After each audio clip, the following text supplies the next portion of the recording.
ዳግም ፊትህ እኮ በጣም እየተቀያየረ ነው። ኑሐሚን ቀላል አልሆነልኝም። ልክ እኔ ናሆምን መርሳት እንደከበደኝ ማለት ነው። ደህና ደር ወቹነን በልጃችን ጨርቅ መጣል ምን እንደደሰተው የጋሼን ባላቅም አንቺ ግን ከሱ የወሰድሽውን በሙሉ እያንዳንዷን ነገር መመለስሽ አይቀርም። ወንድሜ ምን ወንድሜ ነው ያለ? በቃ እዛው እመጣለሁ። እሺ እኔም አብሬ እመጣለሁ። እርሶ ስለናሆም ምንም ነገር እንዳያስቡ። ተመልሶ ወደዚህ ቤት አልመጣም እያለ ነው ስለተበሳጨ። ናሆም ከዶክተሩ ጋር ከተገናኘ በኋላና ስለሚስቱ ማንነት በሚገባ ካወቀ በኋላ ታዲያ አቅጣጫውንም ወደ እሷ ነበር ያደረገው። ነገር ግን እሷ ደግሞ ቤተሰቡን ለማወቅ ማስፈራሪያዋን ለመቀጠል እንዲሁ ወይዘሮ ዝናሽን እያስፈራራች የምትቀበለው ገንዘብ በፈለገችው በኩልና የፈለገችውን ያህል መቀበል ስላልቻለችና አሁን ላይ ወይዘሮ ዝናሽ እየፈራችላት ስላልሆነ ቀጥ ብላ ወደ ቤት መምጣቷንም ፈርታ ነበረ። ታዲያ መምጣቷ ብቻ የሚያስፈራቸው ስለመሰላትኝ ሁሉንም ነገር አሁን እጅ በእጅ ይሰጡኛል የሚል ድፍረት ስለያዘች ነበር ወደ ቤት ያመራችው። ታዲያ ናሆምም ከዶክተሩ ጋር ተነጋግሮ ከጨረሰ በኋላ ቀጥታ ወደ እሷ ነበር ስልክ የደወለላት። ነገሩ ግን እሷ ደግሞ ወደ ቤቱ መታ እንደነበረ አነጋገሩ ብስጭት ያለበትና የተናደደ ቢመስልም ነገር ግን ናሆም ነገሮቹ በፈለገው መንገድ እንዲሄድለት ስለፈለገ ብቻ እናቱን እንዴት አድርጎ እንደሚበቀላት የልጄ ገዳይ እናቴ ናት በሚል እሷን ለመበቀል እንዲያመቸው እየተጠቀመው ዘዴ አሁን ላይ ታዲያ እሷን እንድትረጋጋና እንዳትባነን አድርጎታል። ሰላም ጤና ይስጥልኝ ውድና የተከበራችሁ የቻናሌ ቤተሰቦች እንደምን አላችሁ? ሁላችሁም በያላችሁበት የዓለም ዳርቻ ሰላማችሁ ብዝት ይበልልኝ። ቀጣይ ክፍል ኑሐሚን ተወዳጁ ድራማ ኑሐሚን አሁን ላይ በእጅጉ የሚያጓጓና በጣም አሳሳቢ ደረጃ ላይ ደርሷል። የተደበቁ ሚስጥሮች እንግዲህ ዛሬ ትንሽዬዋን ሚስጥር አምራን ዛሬ ላይ አፈንድተዋለች። ታዲያ ናሆምም አሁን ላይ ደግሞ አምራንን እንዴት አድርጎ መጠቀም እንዳለበት ቤት ውስጥ የተደበቁ ሚስጥሮችን አምራን አንድ በአንድ እንደምታውቃቸው በሚገባ ተረድቷል። ምክንያቱም እየተዝናናችና እግሯን ዘርግታ እንደፈለገች እየተዘባነነች በተለይ ከእናቱ ጋር የፈጠረችው ግብግብ እንዳለና አንድ ትልቅ መረጃ ወይም ደግሞ የምታውቀው ነገር እንዳለም ከዚህ በፊትም በሚገባም ነግረዋለች። ነገሩን መናገር ባትፈልግም ነገር ግን አንድ ነገር እንዳለ እሱ እንግዲህ ጫን ብሎ ይሄን ሚስጥር ማወቅ እንዳለበት በተለይም ደግሞ ከተጫናት እናቱ ልትነግረው እንደምትችል ከእሱ የተደበቁ ብዙ ሚስጥሮችም እንዳለው የምታውቀው ነገር እንዳለም ብቅ አድርጋ ነበረ። ታዲያ አሁን ላይ ናሆም ወደ ቤቱ ፊቱን አዙሮ እንደሄደ ነገሩን እሷም ከቤት ሄዳ እያፋጠጠቻቸውና ከቤተሰቦቹ ጋር እንደለመደችው ግርግር እየፈጠረች ነበረ ያገኛት። ታዲያ እሱም ነገሩን አውቆ ስለነበረ እሳት ጎርቶ ስለነበረ አንገቷን በማነቅ ነገሮችን ለማረጋገጥና ነገሮችን እንዴት በዚህ ልክ ትክጅኛለሽ? እኔ እኮ አምኜሽ ነበረ። ከዚህ በፊት የተፈጠረው ነገር በሙሉ ይቅርታ ብለሽኝ ለተፈጠረው ነገር በሙሉ ይቅርታ አድርጌልሽ ሲያበቃ እንዴት በዚህ ልክ ትክጅኛለሽ? በተለይም ደግሞ ልጇን ከገደለች በኋላ ከዚህ በፊት ልጁ እንዳልነበረ እያወቀች አሁን ላይ መልሳ ታዲያ የልጅ ገዳይ እናትህ ናት ማለቱ ከዚህ በፊትም እሱም እናቱን ስላንገላታት ልጄን ገለሻል በሚል እናቱን ተጠያቂ አድርጎ እሷን ብትሆን እናቱን ተጠያቂ አድርጋ በመካከላቸው ትልቅ ችግር እንዲፈጠር አድርጋ ስለነበረ ታዲያ ዛሬ ላይ ልቀቁኝ ዋጋዋን እሰጣታለሁም እያለ ነበረ። ነገር ግን ወይዘሮ ዝናሽም መላው ቤተሰብም በእጁ ሰበብ እንዳትሆንበት ስለፈለጉ አምራን ማለት ቀላል ልጅ እንዳልሆነች እሷም ተንኮለኛ ብትሆንም ነገር ግን ደግሞ አምራን ከፍ ያለች ከእሷም የምትበልጥ እሳት መሆኗን ስለተገነዘበች ታዲያ ልጇ ነፍሰ ገዳይ እንዳይሆንባት ወይም ደግሞ በእጁ ሰበብ እንዳትሆንበት ከዚህ በፊት የተፈጠረው ነገር አቶ ላይኩን ሳያስበው በእጁ ሰበብ ሆኖ ችግር ውስጥ እንደገባ አሁንም ደግሞ የማይወጣው ችግር ውስጥ እንዳይገባባት ስትል ልጇንም እባክህን ተረጋጋ ልጄ በማለት አረጋግታው ነበረ። ነገር ግን እሱ መለስ በማለት ወደ ራሱ አምራን አንዳች የምታውቀው ነገር እንዳለና በተለይ የወይዘሮ ዝናሽ መተናነስ ሚስጥሩን እንድታፈነዳ አድርጓታል። ወይዘሮ ዝናሽ አሁን ላይ ሌላ ቦታ ሆነን እኔና አንቺ ብቻችንን ሆነን እንነጋገራለን በምትለው ነገር ታዲያ ወይዘሮ ዝናሽ አንዳች የተደበቀ ነገር እንዳላት ናሆም የማያውቀው ነገር እንዳለ ይህን ነገር እንዴት አድርጎ ማወቅ እንዳለበት ማወቅ እንደሚችል በር ከፍቶለታል።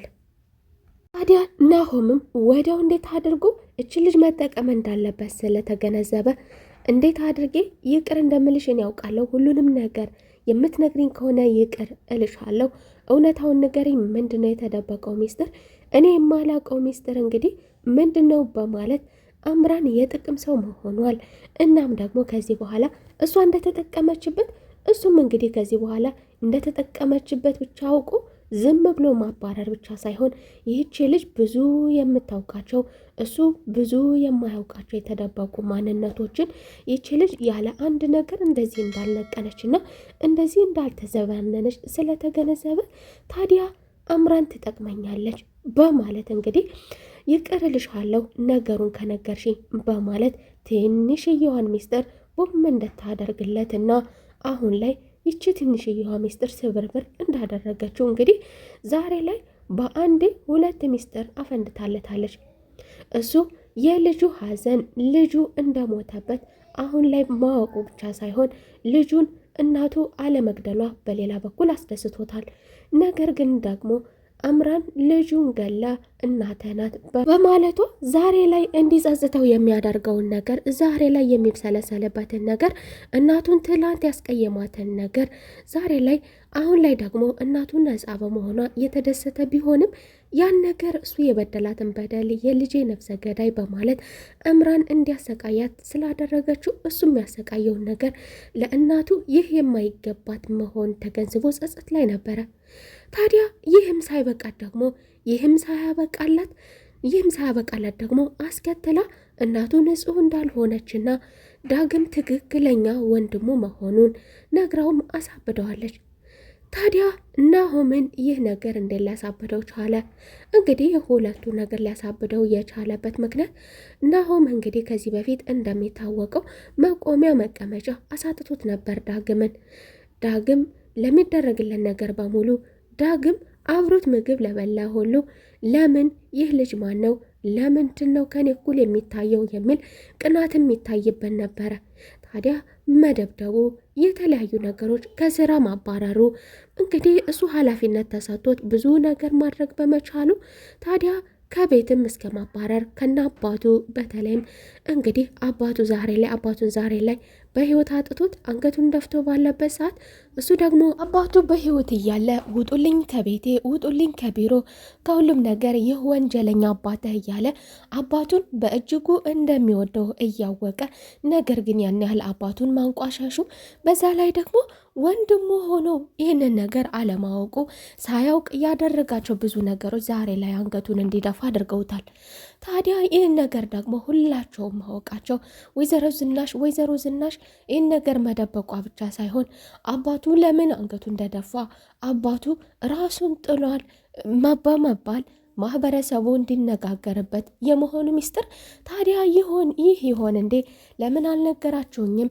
ለምን ይህ ሚስጥር ከእኔ ተገለለ? ለምን እኔ ቤቱ ልጅ አይደለሁም እንዴ? እኔ ባዳ ነኝ እንዴ? እያለ እንግዲህ ባጠፋቸው ጥፋቶችና ቤተሰቡ መላው ቤተሰብ በተለይም ደግሞ ትንሿም ልጅ እያወቀች እሱ ብቻ አለማወቁ አሁን ላይ በእጅጉ አስደንግጦታል። ለናሆም ይህ ትንሹ ነገር ካስደነገጠው እንግዲህ በሚቀጥለው ደግሞ ይቀጥላል፣ የተለያዩ ነገሮችን ይቀጥላል። አምራንም ይህንን ነገር እንደማታቆምና ዛሬ ላይ ትንሹን ነገር ነግሬዋለሁ፣ ትንሽየዋ ሚስጥር ናት ይቺ፣ በሚቀጥለው ደግሞ ይቀጥላል ትላለች። በሌላ በኩል ደግሞ ዳግም ከኑሃሚን ጋር ያለው ነገር እሱ ለእሷ ያለው ቦታ የተለየ ነው። ታዲያ እሷን ለማየት ከክፍለ ሀገር ከተመለሱ በኋላ ተገናኝተው ስለማያውቁ ስለነበረ እሷን ለማየት ወደ ቤቷም ሄዶ ነበረ። ከኑሃሚን ጋር ሆነው አንድ ላይ የተጫወቱ ታዲያ ከናሆም ብዙ የተደበቁ ነገሮች እንዳሉ ናሆም በጣም የሚያሳዝን ልጅ እንደሆነና ከዚህ በፊት እሱም እንደሚጣላው ነገር ግን ያ ጥላቻ ደግሞ መሰረት የሌለው አሁን ላይ በእጅጉ እያሳዘነኝ ነው። እኔ ከዚህ በፊት እጠላው ነበር፣ አሁን ላይ ግን ያ ያደረግኩን ነገር ይቆጨኛል በማለት እንግዲህ የትኛውን ሚስጥር እንደሰማ ባይታወቅም እምራን ትልቅ ነገር እንደያዘችባቸው እያወቀ ቢሆንም ሚስጥሩን ለማወቅ ከሷ ጋር መነጋገር የሞከረ ቢሆንም እንግዲህ የትኛውን ሚስጥር እንደደረሰበት እንዲሁ ደግሞ እምራን ልትነግረው ባለመቻሏ ወይዘሮ ዝናሽ እንደማትነግረው ከተገነዘበ በኋላ ታዲያ ያለው አማራጭ ሁለታቸው ሲነጋገሩ እሱም ተደብቆ ማዳመጥ ነበረ። ተደብቆ በማዳመጡ ሁለታቸው አንድ የሚያግባባቸው ነገር እንዳለ፣ አንድ የሚያገናኛቸው ትልቅ ሚስጥር እንዳለ ተገንዝቦ እምራንን ቢያናግራትም እምራን ግን በቀላል ገንዘብ የምትመለስ ልጅ ስላልሆነች ከማን ምን ያህል ገንዘብና ከማን ምን ሊያተርፋት እንደሚችል ስለምታውቅ ከዳግም ምንም ነገር ልታገኝ እንደማትችል ስላወቀች ታዲያ ይህንን ሚስጥር ለዳግም አልነገረችውም ነበረ። ታዲያ ዳግምም ከኑሐሚን ጋር ተቀምጠው በእጅጉ አሳዛኝ ልጅ ነው፣ ነገሩን ልነግርሽ አልፈልግም፣ እኔም የሰማውን ነገር አሞኛል እያለ ይህንን ነገር ተናግሮ ሳይጨርስ በመካከላቸው በብስጭት ተነሳስቶ መጠጥ ቤት ሆኖ ራሱን ስቶ ራሱን እንግዲህ የማይሆን ቦታ ውስጥ አድርጎ ስልክ ደውሎለት ነበረ። ስልክም ደውሎለት ይቅርታ ለማለት ይቅርታው በቃላት ብቻ በቂ ያልሆነለት ብዙ ነገሮችን ስላደረገ ብቻ ደውሎ ወንድሜ ብሎታል። ወንድሜ ማለቱ እንግዲህ አንደኛ ሚስጥሩን እንዳወቀ እንዲሁም የሚቀጥለው ደግሞ ብዙ ነገር እንደበደለውና ብዙ ነገር እንዳደረገው ያ ነገር ጸጽቶት ከቤተሰብ እንደተገለለ መታየቱ የቤተሰብ ልጅ ሆኖ አለመታየቱ ነገር ስለተሰማው ታዲያ ይህንን ነገር ደግሞ ከኔ ደብቃችሁኝ እኔም በድያችኋለሁ፣ ይቅርታ አሁን ላገኝ እፈልጋለሁ በማለት ያለበትን ቦታ ነግሮን ነበረ። ታዲያ ኑሐሚንም እሱን ተከትዬ እሄዳለሁ፣ ይህ ነገር በእጅጉ አሳዛኝ ነው፣ ቀላል አይደለም፣ አንተ ልትነግረኝ ባትፈልግም ለናሆም በዚህ ሰዓት እኔ ማስፈልገዋለሁ በማለት ኑሐሚን ተነስታ ከዳጊ ጋር ወደ ናሆም ወዳለበት ቦታ ሲሄዱ እንግዲህ መጠጥ ቤት የመጠጥ ካሳዎቹን ቁጭ አድርጓቸው ነበረ። እማይሆን ነገር ነው፣ ምን እያደረግ ነው በማለት ካረጋጉ በኋላ ወደ ቤቷ እንግዲህ ይዘውት ተመልሰዋል። ኑሐሚን ወደ ቤቷ ይዛው መመለሷ ለእሱ ለዳግም በእጅጉ አሳዝኖታል። ምክንያቱም ዳግም ደግሞ በምላሹ ኑሐሚንን በእጅጉ ይወዳታልና እሷን መርሳት አይችልምና እሱም እባክሽን እንደዚህ ማድረግ የለብንም፣ በተለይ ደግሞ አባቴ የለም እኔ ወደ ቤት ይዤ ልሂድ፣ የኔ ቤት ይሻለዋን ከዛ ሄዶ በሽታ ከሚጨምር ማለቷ እንግዲህ ለዳግም ደግሞ እንዴት ይህንን ትላለች? ዳግም ለሁለታቸው ቅርርብ መንስኤ ሊሆን ይችላል በማለት እንዳይሆን ወደ ቤታቸው መመለስ እንዳለባቸውም እየነገራት፣ ነገር ግን ኑሐሚን እመነኝ ሰላም ይሰጧን ወደ እኔ ቤት መሄዱ በማለት ኑሐሚን ወደ ቤቷ ይዛው መታለች። ዳግምም ወደ ቤቷ ይዛው መጥታ የሁለታቸውን ቅርርብ ከተመለከተን በኋላ እንግዲህ ተደብቆ የተመለከተውን ነገር ለኑሐሚን አሳውቋታል። እኔ እኮ ወድሻለሁ፣ ለምን እሷም ደግሞ እኔ እኮ ናሆምን እወደዋለሁ፣ ይህ ነገር እንደማይሆን ነግሬ ነበር የሚለው ክርክራቸው እንግዲህ ለዳግምም አሳማሚ ነገር እንዲመለከትም አድርጎን ነበረ። ታዲያ ለአቶ ለይኩንም ነገሮችን ከተረጋጉ በኋላ ናሆም ከተኛ በኋላ ናሆምን ፍለጋ ወጣለሁ እያሉ ተረብሸው እህቱም ኤሚም ናሆም ወንድሜ ይህቺ ትንሽዬዋ ሚስጥር እንደዚህ ካሳበደችው በሚቀጥለው ምን ይሆን ወንድሜን ፍለጋ ሄዳለሁ እያለች እንግዲህ አቶ ለይኩን አንቺ አይደለሽም እኔ ፈልገዋለሁ እየተባባሉ ኑሐሚን ነገሩ ከተረጋጋላ በኋላ ለአቶ ለይኩን በመደወል ናሆም ከሷ ጋር መሆኑን አሳውቃ ደህንነቱን እናም ነገ ይዤው እመጣለሁ በማለት መካባት የነበረችው ኑሐሚን ዛሬም ደግሞ እንግዲህ በክፉም በደጉም አብራቸው የምትሆን እንደማትለይምና ተለይታቸው የማታውቀው ዛሬም ደግሞ አቶ ለይኩን አንገቱን በመድፋቱ አሁንም ደግሞ ልጁን ፍለጋ በጨለማ ሊንከራተት ሲል አለውልህ ብለዋለች። እንግዲህ ኑሐሚን እንደሚታወቀው ምንጊዜም የአቶ ለይኩን ምርጥ ልጅና ተወዳጅ ልጅ ነች። በሌላ በኩል ደግሞ ዳግም እንግዲህ ከወንድሙ ጋር ኑሐሚን ናሆምን ወድጀዋለሁ፣ ናሆምም አሁን ላይ ተቀብሏታል። በሌላ በኩል ደግሞ እኔ ይህንን መርሳት አልችልም፣ ይህንን መቀበል አልችልም፣ ሌላ ሁሉ መቀበል እችላለሁ በማለት ሁለቱንም በአንድ ጊዜ በአንድ አይነት ወቅት ተቀብሏል። እንግዲህ የናሆምን ወንድምነት ወንድሙ መሆኑንም በሱ በኩል ተቀብሎት አሁን ላይ ወንድሙን አግኝቷል። ወንድሙን በጸጸትም አግኝቶታል። በሌላ በኩል ደግሞ የሚወዳትንም ልጅ በናሆም አጥቷል። ማማቾቹ እንዴት ይስማሙ ይሆን? አምራንስ ምን ታደርግ ይሆን? የሚቀጥለው እርምጃዋ በዚህ መልኩ እንግዲህ ይቀጥል ይሆን የሚለውን አብረን የምናይ ይሆናል። የዛሬው ክፍል ይህንን ይመስል ነበረ። በቀጣይ ክፍል ተመልሰን እስከምንገናኝ መልካም ቆይታ